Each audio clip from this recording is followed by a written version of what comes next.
Hello everybody, विज्ञान classes में आप सभी का स्वागत है। आज हम एप्टीट्यूड का एक इम्पॉर्टेंट टॉपिक डिस्कस करने जा रहे हैं, परसेंटेज। ये टॉपिक कहीं ना कहीं डायरेक्टली और इनडायरेक्टली हमारे कई जगह यूज आता है, कई क्वेश्चंस में यूज होता है और कई टॉपिक से लिंक है ये टॉपिक। तो आज हम इसके बारे में जानने की कोशिश करते हैं, परसेंटेज क्या है। तो एक स्टैंडर्ड डेफिनेशन अपन देखते हैं परसेंटेज क्या बोलता है। In mathematics a percentage is a number और ratio that can be expressed as a fraction of 100। ये परसेंटेज एक नंबर है या फिर रेशियो है। अब मैं ये बताऊंगा कि अपन रेशियो क्यों बोल रहे हैं इसको।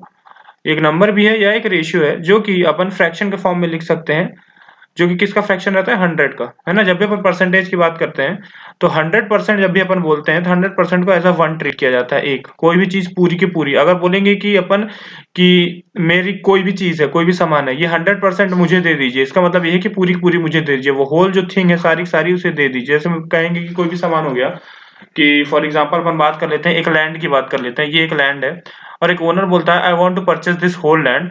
तो ये पूरे का पूरा लैंड मुझे चाहिए, तो इस लैंड का पूरा 100% मुझे दे दीजिए, मतलब पूरा लैंड मुझे दे दीजिए। तो ये पूरा लैंड कितना हो जाएगा, एक की तरह ट्रीट होगा। ये 100% मतलब पूरा का पूरा एक।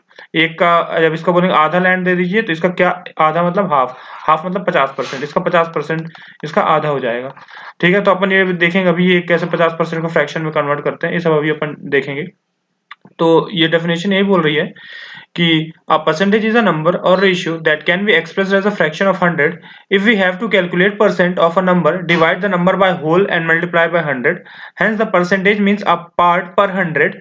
The word percent means per 100. It represent by the symbol percent. ये तो एक स्टैंडर्ड डेफिनेशन हो गई। जो डेफिनेशन जिनको चाहिए होगी वो यहाँ से इसको लिख सकते हैं, इसको नोट कर सकते हैं। बट एक जो इसकी मीनिंग क्या है वो मैं आपको समझाने की कोशिश करता हूँ। परसेंटेज का मतलब क्या है। जो नाम है परसेंट, परसेंट, ये नाम में इस पूरी डेफिनेशन छुपी हुई है। पर मतलब डिवाइड, पर मतलब डिवाइड, सेंट मतलब 100। डिवाइड बाई 100, परसेंटेज क्या बोल रहा है, डिवाइड बाई 100। कोई भी एक नंबर है, अगर उसको डिवाइड बाई 100 कर देंगे तो वो है, वो परसेंट होता है। जैसे कि बोल दे कोई कि 50% लिखा है, अपने को लिखा है 50%। अब 50% को लिखना है तो कैसे लिखेंगे, परसेंटेज क्या है, डिवाइड बाई 100।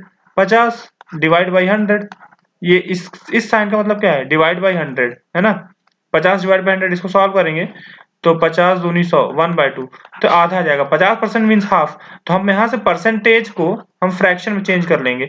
50% क्या होता है, आधा होता है। किसी भी चीज का 50% आधा होता है, फ्रैक्शन, है ना। तो यही चीज अपन बात करते हैं। जैसे अपन ने अभी ऊपर समझा था ना, जैसे कोई एक एरिया है, कोई एक लैंड है, यहाँ पे अपना कोई भी एक लैंड है, इसका अपन बोलते हैं कि मुझे इसका आधा पार्ट चाहिए, इसका मतलब ये है कि मुझे इसका 50% चाहिए। तो 50% का मतलब क्या है, आधा। और जैसे अगर बोलते हैं हमें इसका 25% चाहिए, मतलब इसका एक चौथाई पार्ट चाहिए, ये कैसे आ गया, एक चौथाई कैसे आ जाएगा, 25 डिवाइडेड बाई 100। परसेंट है ना, पर मतलब डिवाइड, सेंट मतलब 100%, तो डिवाइड कर दीजिए 1/4, तो मतलब एक चौथाई भाग आ गया। 25% मतलब एक चौथाई भाग। ठीक है, इतना आपको आई होप क्लियर होगा परसेंट वर्ड का क्या मतलब है, ये आपको समझ में आया होगा। ठीक है, अब अपन यहाँ पे अपन बात कर लेंगे रेशियो, फ्रैक्शन, परसेंटेज। जो सारे परसेंटेज है उन्हें अपन कैसे लिखते हैं। ये जो अपन परसेंटेज है ना, ये सारे ये स्टैंडर्ड है, ये सब परसेंटेज में लिखे गए हैं। ये ऊपर अपन लिखा है परसेंटेज वाला कॉलम है। अगर आप इसको ऐसा एज इट इज, अगर आप प्रैक्टिस के साथ आप इसको याद कर लेते हैं तो आपको क्वेश्चन में बहुत मदद मिलेगी। और ये आपको स्टैंडर्ड परसेंटेज ना क्वेश्चन में यूं देखने को मिलते हैं, सामने आप देख के बता सकते हैं कि फ्रैक्शन में बात करें। अगर आप परसेंटेज को फ्रैक्शन में चेंज कर लेते हैं तो आपका कैलकुलेशन बहुत ईजी हो जाता है। इसीलिए अपन जो है इस टेबल को पढ़ रहे हैं कि अपना कैलकुलेशन कैसे ईजी कर सके। कहीं भी आपको सीधा सीधा ये दिखने को मिलेगा 14.285 इंटू 14 करेंगे, अगर आप इन गुणे 14 करेंगे तो आपको डिफिकल्ट हो जाएगा। आप इसको करने जाएंगे तो मल्टीप्लाई करने में डिफिकल्ट होगा। अगर यही 14.285 को आप फ्रैक्शन में चेंज कर ले 1/7, 1/7 गुणे 14 करेंगे तो 7 से 14 जाएगा 2, तो डायरेक्ट 2 आ जाएगा आपका, है ना। अभी मैं आपको ये समझाता हूँ कि मैं ये क्या बोलना चाह रहा हूँ। ये पूरा आपको एग्जांपल्स के थ्रू क्लियर हो जाएगा। इस टेबल को अपन स्टडी करते हैं थोड़ा, ताकि आपको क्वेश्चंस में मदद मिलेगी। आपको अगर आपको जहां भी परसेंटेज दिखेगा आप डायरेक्ट फ्रैक्शन में चेंज करके उसे सॉल्व कर दीजिए, कैलकुलेशन आपकी इजी हो जाएगी। ठीक, तो जैसे पहले बात करते हैं 100% की। 100% है, 100% मतलब 100%, पर मतलब डिवाइड, सेंट मतलब बटन, सेंट मतलब 100। ठीक है, तो कितना हो गया 1। 100% मतलब 100% मतलब डेसिमल में 1 हो गया। फ्रैक्शन में क्या हो जाएगा, इसको काट देंगे तो 1/1 हो जाएगा। 1/1 1 ही होता है, फ्रैक्शन में 1/1 हो गया। रेशियो इसका लिखेंगे तो रेशियो भी इसका क्या लिखते हैं, डिवाइड को अपन रेशियो में इस फॉर्म में लिखते हैं ना। 1:1 को अपन लिख सकते हैं 1/1, या 1/1 को 1:1 लिख सकते हैं, तो रेशियो फॉर्म में हो गया। ठीक, अब 50% की बात करते हैं अपन।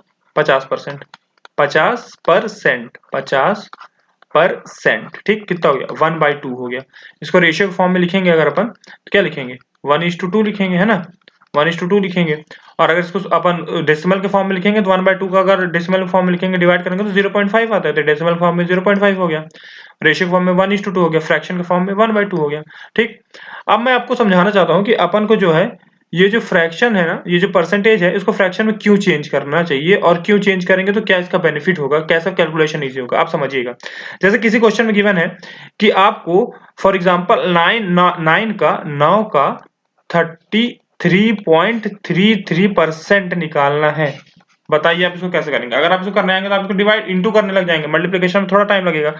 तो 9 का 33% का होगा, 33 का अगर आप 33% का अगर अपन फ्रैक्शन में लिखेंगे तो 33 का फ्रैक्शन क्या है 1/3 है। यहाँ पे आप देख रहे होंगे 33 का फ्रैक्शन 1/3 है। 33% का अगर फ्रैक्शन में लिख दे अपन 1/3 तो 9 का 1/3 कितना हो जाएगा, 9 गुणे 1/3 डायरेक्ट 3 आ जाएगा। यहाँ से आप डायरेक्ट 3 लिख सकते हैं। देखें कितना इजी हो जाएगा आपका कैलकुलेशन अगर आप परसेंटेज को फ्रैक्शन में चेंज करते हैं तो इसीलिए मैं कह रहा हूं अगर आपको स्टैंडर्ड परसेंटेज क्वेश्चन में देखने को मिलेंगे ना, आप डायरेक्ट उसको फ्रैक्शन में लिखिएगा, फ्रैक्शन में लिखने के बाद डायरेक्ट आप सॉल्व करेंगे तो आपका कैलकुलेशन बहुत इजी हो जाएगा। इसलिए मैं आपको ये समझाने की कोशिश कर रहा हूँ कि ये कुछ स्टैंडर्ड परसेंटेज है, जैसे आप 25, 20, 50, 100 ये सब तो आप चलिए मैं ये मान लेता हूँ कि आप इसका कैलकुलेशन कर भी सकते हैं। बट ये जो पॉइंट है ना 33.3, 16.67, 14.28, 11.11 और 9. ये सब जो अगर आप करने पे आएंगे अगर आप मल्टीप्लिकेशन इनके साथ तो थोड़ा टाइम लेगा, ये थोड़ा टाइम टेकिंग होगा और मे बी आप गलत भी कर जाए, एक्यूरेसी की भी प्रॉब्लम आ सकती है। बट अब अगर आप इसको डायरेक्टली आप फ्रैक्शन चेंज करके सॉल्व करेंगे ना, आपके कैलकुलेशन बहुत ईजी हो जाएगा। ठीक है, तो अपन और भी फ्रैक्शंस का डिस्कस कर लेते हैं कि कैसे अपन को करना है जिससे ये इजी हो जाए अपने लिए और अपन जल्दी कर सके। जैसे कि अपन बात करते हैं इसका कि ये जो है 7.142 है, ये इसको अगर अपन फ्रैक्शन लिखेंगे तो इसका फ्रैक्शन क्या होता है 1/4। अगर ये 7.142 है ना, इसको अगर आपको ये चीज अगर आपको 28 इससे मल्टीप्लाई करनी हो तो आपके लिए डिफिकल्ट हो जाएगी। 7.142% अगर आप किसी भी चीज का निकालना हो तो और उसको अगर आपको 28 से मल्टीप्लाई करना हो तो ये आप थोड़ा डिफिकल्ट हो जाएगा, थोड़ा आपके लिए ये लंबा प्रोसेस हो जाएगा। अगर इसी परसेंटेज को आप फ्रैक्शन में लिख दीजिए 1/14 इंटू 28 करेंगे तो आप तुरंत कर लेंगे। 14 इंटू 2 करेंगे तो 28 आता है, तो 2 डायरेक्ट आ जाएगा आपका। ठीक है, तो ये इससे आपके लिए कैलकुलेशन काफी इजी हो जाएगी। तो ये आपका टेबल है, मैं ये नहीं बोल रहा आप रटिए इस टेबल को, बट कुछ कुछ ऐसे नंबर हैं, जैसे एक नंबर ये हो गया 33.33, एक नंबर ये हो गया 16.67, एक 14.285, ठीक है, 11.11 हो गया, ये 9.09 हो गया, ये हो गया 7.62, 7.12, ये कितने नंबर हो गए 3 2 5, 5 3 8 1 9, 9 नंबर है। आप इन 9 नंबर का फ्रैक्शन याद कर सकते हैं जिससे आपके लिए कैलकुलेशन में काफी इजी हो जाएगा। आप परसेंटेज से उसको फ्रैक्शन में लिखिए और डायरेक्ट आप सॉल्व करेंगे तो आपका आंसर आ जाएगा। ठीक है, तो अभी अपन आप क्वेश्चन अगर अपन देखेंगे अभी आगे तो अपन को समझ में आएगा कि ये कितना जरूरी है परसेंटेज को फ्रैक्शन में चेंज करना, जिससे आपकी कैलकुलेशन बहुत इजी हो जाएगी। ठीक है, अब अपन इस परसेंटेज को थोड़ा और बेहतरीन तरीके से समझने की कोशिश करते हैं। काफी हद तक तो आप समझ ही गए होंगे, बट स्टिल मैं इसको एक और एग्जांपल के थ्रू समझाने की कोशिश करता हूँ। ये एक चॉकलेट बार है, ये पूरा एक चॉकलेट बार है, ये बड़ा सा पूरा चॉकलेट बार है आपका। ठीक है, ये पूरा चॉकलेट बार है, ये व्हाइट चॉकलेट बार है, ये इसमें ब्लैक चॉकलेट बार है, ये भी ब्लैक चॉकलेट बार है और ये व्हाइट चॉकलेट बार है। ठीक, अब अगर इसमें पूछे अपन को फिगर नंबर फर्स्ट में कि ये व्हाइट चॉकलेट बार जो है कितना है, तो आप बोलोगे 100% है, पूरा का पूरा व्हाइट चॉकलेट बार है 100% है, पूरा का पूरा इसमें व्हाइट चॉकलेट बार, ये ब्लैक कुछ भी नहीं है, तो ये पूरा का पूरा 100% हो जाएगा। ठीक, और अगर इस फिगर में पूछे कि इसमें व्हाइट चॉकलेट बार कितना है, आप ये कहोगे कि ये आधा है, इसका आधा है, ये पूरे का आधा है, आधा मतलब 50% है ना, ये पूरे का 50% है। और इसमें पूछे कितना है तो इसमें 0% है, व्हाइट चॉकलेट बार इसमें है ही नहीं, 0 है। अब यही अगर ब्लैक के रिस्पेक्ट में बात करेंगे तो इसमें ब्लैक चॉकलेट बार कितनी है, ब्लैक चाहे ब्राउन जो भी आप बोल लीजिए, ब्लैक चॉकलेट बार या ब्राउन चॉकलेट बार कितनी है, इसमें 0% है। लेकिन इसमें कितनी है, इसमें 50% ही है क्योंकि आधी है। इसमें कितनी है, इसमें पूरी 100% है, पूरी पूरी ब्लैक चॉकलेट बार है। तो मैं ऐसे समझाना चाह रहा था, ये आपको पिक्टोरियल रिप्रेजेंटेशन में ज्यादा समझ में आया होगा आई थिंक। ठीक है, और इसमें अपन क्वेश्चन अगर थोड़े अगर क्वेश्चन अपन देखते हैं, क्वेश्चन के थ्रू समझने की कोशिश करते हैं कि मैं क्यों आपको बताना चाह रहा था, ये टेबल की अहमियत मैं आपको बताना अगर चाहूँ क्वेश्चन के थ्रू, तो यहाँ पर हम क्वेश्चन की बात करते हैं, एक एग्जांपल्स एक दो देख लेते हैं बेसिक, फिर नेक्स्ट क्लासेस से मैं इसके अच्छे कॉम्पिटेटिव एग्जाम वाले क्वेश्चन भी लेके आऊंगा। तो जैसे अगर यहाँ पे बात करते हैं कि 11.11% ऑफ 45 है ना, 11.1% ऑफ 45 ये निकालना है। तो अगर आप डायरेक्ट इंटू करने जाएंगे 45 गुणे 11.11 ये करेंगे तो आपको टाइम लग जाएगा, है ना। लेकिन अपन जानते हैं परसेंटेज में अपन ने देखा था ये टेबल में कि 11.11 कितना है, इसको क्या लिख सकते हैं 1/9 लिख सकते हैं, है ना, फ्रैक्शन में। तो आप इसको फ्रैक्शन में चेंज करिए, फ्रैक्शन में लिखेंगे तो क्या हो जाएगा 1/9 किसका 45 का, है ना। तो 9 5 45 डायरेक्ट कितना आ गया 5। देखो कितना इजी हो गया। अपने को अगर ये करने जाएंगे ना बहुत टाइम लगेगा, अगर आप डायरेक्टली फ्रैक्शन चेंज करेंगे तो आपको यूं सेकंड्स में आंसर आएगा, ठीक है। अब एक और एग्जांपल देखने की कोशिश करते हैं कि 9.09% ऑफ 66, ठीक है। अब इसको मल्टीप्लाई करने जाइए तो भी आपको टाइम लगेगा। अब 9.09 कितना है, यहाँ पे आप टेबल में देखिए 9.09 कितना है 1/11, है ना, फ्रैक्शन में 1/11। तो 1/11 ऑफ 66 सॉल्व करिए कितना आ गया 6, डायरेक्ट 6 आप लिख दीजिए। ये देखिए 2-3 सेकंड में आंसर आ रहा है।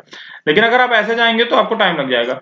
आपको क्वेश्चन में देख के समझना पड़ेगा कि ये फ्रैक्शन में अगर इसको चेंज करेंगे अपन तो कितना आसान हो जाएगा, कितना जल्दी आंसर आएगा अपना, ठीक है। एक एग्जांपल और देखते हैं, ठीक है, एग्जांपल नंबर 3। एक और एग्जांपल देखने की कोशिश करते हैं। 6.25% ऑफ 64 अपन ये करते हैं, ठीक है। अब इसके मल्टीप्लिकेशन करेंगे तो आपको टाइम लग जाएगा। तो आप टेबल में देखिए 6.25 अपने को बोला है ना, तो 6.25 कितना होता है 6.25 होता है 1/16 का। यहाँ पे मिसिंग है 1:16 का, क्या होता है 1:16 होता है 1/16 का होता है 6.25। 6.25 जो होता है उसका फ्रैक्शन होता है 1/16, ठीक। तो 6.25 को क्या लिख सकते हैं 1/16 गुणे 64। तो 16 चौके 16 4 से 64 होता है, तो क्या आ जाएगा यहाँ पे 4। तो आपने देखा महज सेकंड्स में आप ही कर सकते हैं, बहुत जल्दी कैलकुलेशन कर सकते हैं। ये मेरे को बेसिक परसेंटेज का आपको आइडिया देना था। अब नेक्स्ट क्लास में मैं परसेंटेज के क्वेश्चंस लेके आऊंगा, इस टाइप के क्वेश्चंस भी कराऊंगा और अच्छे अच्छे क्वेश्चंस भी कराऊंगा। बस आज मेरे को एक बेसिक इंट्रोडक्शन परसेंटेज का देना था और एक बेसिक आइडिया देना था परसेंटेज का, आप कैसे इस क्वेश्चंस को डील कर सकते हो। आई होप आपको आज का कॉन्सेप्ट क्लियर हुआ होगा। और भी ऐसे मैं और अच्छे अच्छे क्वेश्चन लेके आता रहूंगा। अगर आपको लेक्चर्स पसंद आ रहे हो तो प्लीज सब्सक्राइब करें, लाइक करें, कमेंट करें, शेयर करें। And thank you for watching my lecture.